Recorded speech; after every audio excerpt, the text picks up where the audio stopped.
আল্লাহ রাসূল যে হাদিস লিখতে নিষেধ করেছেন, এই হাদিসটা একদম বিশুদ্ধ। হাদিসটা মুসলিম শরীফের মধ্যে আছে।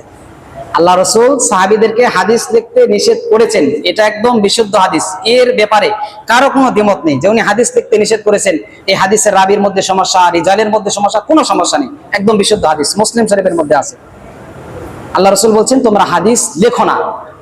এটা কেন বলছেন? এখন এই কারণটা বোঝেন। রাসূল যে হাদিস লিখতে নিষেধ করেছেন, কেন বলেছেন এটা বোঝেন। প্রথম প্রশ্নের উত্তর, ইসলামের প্রথম জামানায় যখন আল্লাহ তাআলা রাসূলের প্রতি কোরআন নাজিল করছিলেন, তখন কোরআন এবং হাদিস উভয়টাই যাতে একসাথে সাহাবীরা মিলিয়ে না ফেলে। যদি মিলিয়ে ফেলে তাহলে কোনটা কোরআন কোনটা হাদিস এটা বোঝাটা, পার্থক্য করাটা, ডিফারেন্স করাটা অসম্ভব হয়ে যাবে। কোরআনটাকেও কোরআন বলবেন, হাদিসটাকেও কোরআন বলবেন, যাতে এই সমস্যা না হয়। এই জন্য আল্লাহ রাসূল সাল্লাল্লাহু আলাইহি ওয়াসাল্লাম বলছেন সাবধান, তোমরা কেউ এখন হাদিস লিখতে পারবা না, এখন শুধু কোরআন, এখন শুধু কোরআন, হাদিস লিখবা না। তাহলে হাদিস লিখতে নিষেধ করেছেন কেন? যাতে কোরআনের সাথে হাদিসটা একাকার হয়ে না যায়, হাদিসটাকেও কোরআন হিসেবে মানুষ চালিয়ে না দেয়। এই জন্য আল্লাহ রাসূল হাদিস লিখতে নিষেধ করেছেন। প্রশ্নের উত্তর ক্লিয়ার? যাতে কোরআন এবং হাদিস এক না হয়ে যায়, এজন্য আল্লাহ রাসূল সাল্লাল্লাহু আলাইহি ওয়াসাল্লাম হাদিস লিখতে নিষেধ করেছেন। এবার আসেন, আল্লাহ রাসূল সাল্লাল্লাহু আলাইহি ওয়াসাল্লাম যে সাহাবীদেরকে আবার হাদিস লিখতে আদেশ করেছেন, এটা কি হাদিসের মধ্যে নাই? আল্লাহ রাসূল পরবর্তীতে সাহাবীদেরকে স্পষ্টভাবে বলছেন যে তোমরা আমার পক্ষ থেকে হাদিসগুলো লিখো, এবং হাদিস যে লিখতে বলেছেন এই মর্মে যারা বলে আমরা হাদিস মানি না, ওনারা বলবে আপনি কোরআন থেকে হাদিস থেকে একটা আয়াত বা হাদিস বলতে পারবেন না যেখানে রাসূল হাদিস লিখতে বলেছেন, এরকম দেখাইতে পারবেন। আমি আপনাদের সামনে সময় যত সংক্ষিপ্ত, শুধু দুইটা হাদিস আমি আপনাদের সামনে পেশ করি। হাদিসটা আছে আবু দাউদ শরীফের মধ্যে, সিয়াসিত্তার 6 কিতাবের মধ্যে থেকে একটা কিতাব হলো আবু দাউদ শরীফ। এই কিতাবের মধ্যে হাদিস নাম্বার 3645 নং হাদিস, 46 নং হাদিস, 3646 নং হাদিস। হাদিসটা আবু দাউদ শরীফের মধ্যে আছে। হাদিসটা বর্ণনা করছেন আব্দুল্লাহ ইবনে আমর রাদিয়াল্লাহু তাআলা আনহু। এই আব্দুল্লাহ বিন আমর রাদিয়াল্লাহু তাআলা আনহু উনি বলছেন, আমি রাসূলের পক্ষ থেকে রাসূল যা কিছু বলছে আমি সব কিছু লিপিবদ্ধ করে রাখছি, একটা কথাকেও আমি বাদ দেই নাই। আমি যখন এই কাম করা শুরু করছি, তখন মক্কার কুরাইশের লোকেরা আমাকে গিয়ে বুঝাচ্ছে, আরে তুমি রাসূলের পক্ষ থেকে সব কথাগুলো কেন লেখো? রাসূল রাগান্বিত অবস্থায় অনেক সময় কথা বলে, আবার সন্তুষ্ট চিত্তে যখন ভালো মনে থাকে তখনও তো কিছু কথা বলে। তাহলে উনি ভালো মোডে যখন থাকে তখন যে কথাগুলো বলে এগুলো ঠিক, এগুলো লিখতে পারো, সমস্যা নেই।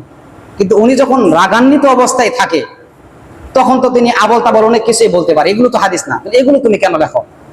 এই জন্য কুরাইশের লোকেরা, নাহাত্তি কুরাইশন, কুরাইশের লোকেরা আব্দুল্লাহ বিন আমর রাদিয়াল্লাহু তাআলা আনহুকে বলছেন যে তুমি রাসূলের ওই রাগান্বিত অবস্থায় কথাগুলো লিখো না। যখন কুরাইশের লোকেরা আমাকে এভাবে নিষেধ করছে, আমি কাউকে কিছু না বলে সোজা রাসূলের কাছে গেছি। রাসূলকে গিয়ে বলছি, হুজুর আমি তো আপনার পক্ষ থেকে সব কথাগুলো লিখে রাখি, যা বলেন তা লিখে রাখি, কিন্তু কুরাইশের লোকেরা আমাকে বলছেন যে উনি যখন রাগান্বিত অবস্থায় কথাগুলো বলে এই সময়ের কথাগুলো লেখো না।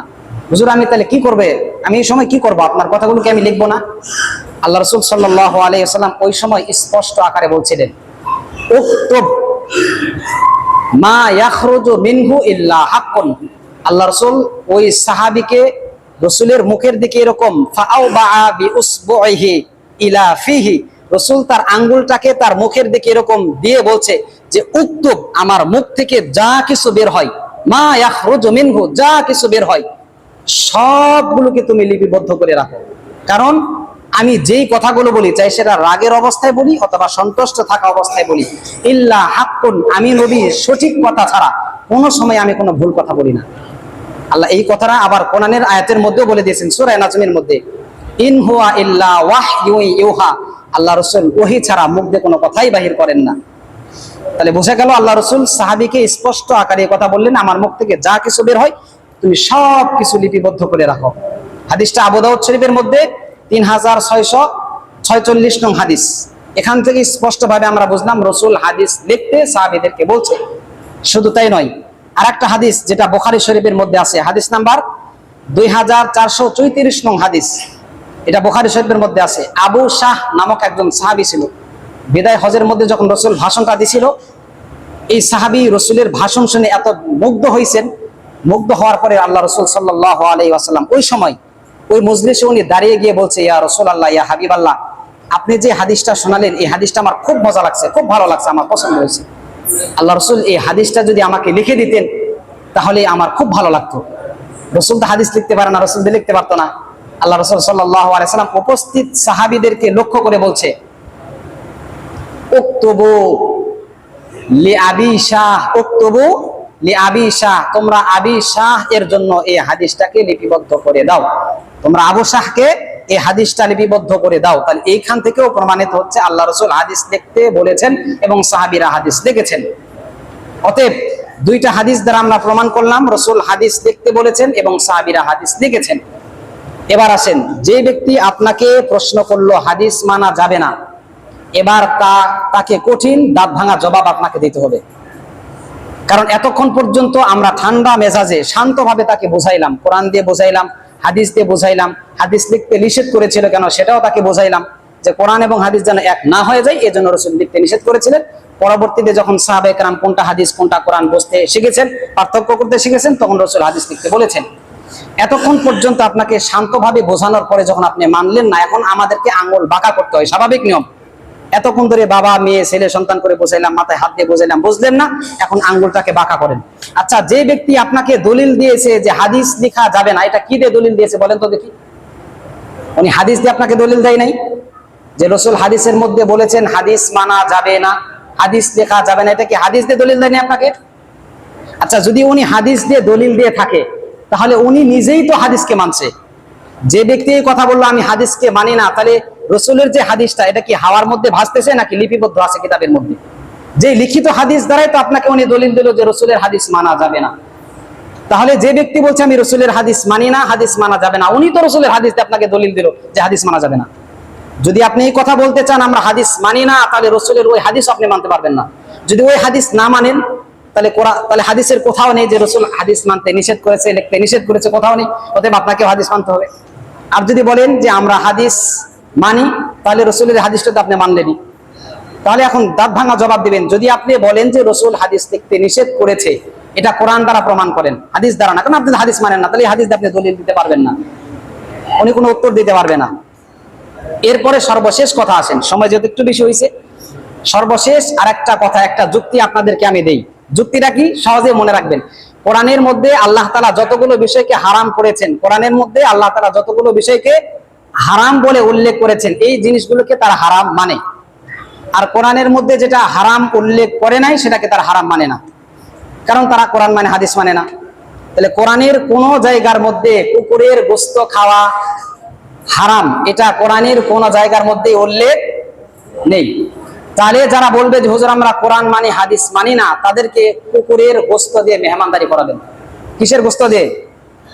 মেহমানকে মেহমানদারি করানো সুন্নত, মেহমানকে মেহমানদারি করানো সুন্নত। আপনি বলবেন যে ভাই আমি আপনাকে এক সন্ধ্যা মেহমানদারি করাবো, আপনি আমার বাসায় আসবেন, তাহলে তাকে কুকুরের গোশত দিয়ে মেহমানদারি করাবেন, কারণ কুকুর যে হারাম এটা কোরআনের কোনো জায়গাতেই নেই। তাহলে কুকুর ওনার মতে কুকুরের গোশত খাওয়া হালাল, কারণ কোরআনের মধ্যে আল্লাহ বলে নাই যে কুকুর হারাম, এটা বলে নাই। কোরআনের মধ্যে আল্লাহ কি বলছে?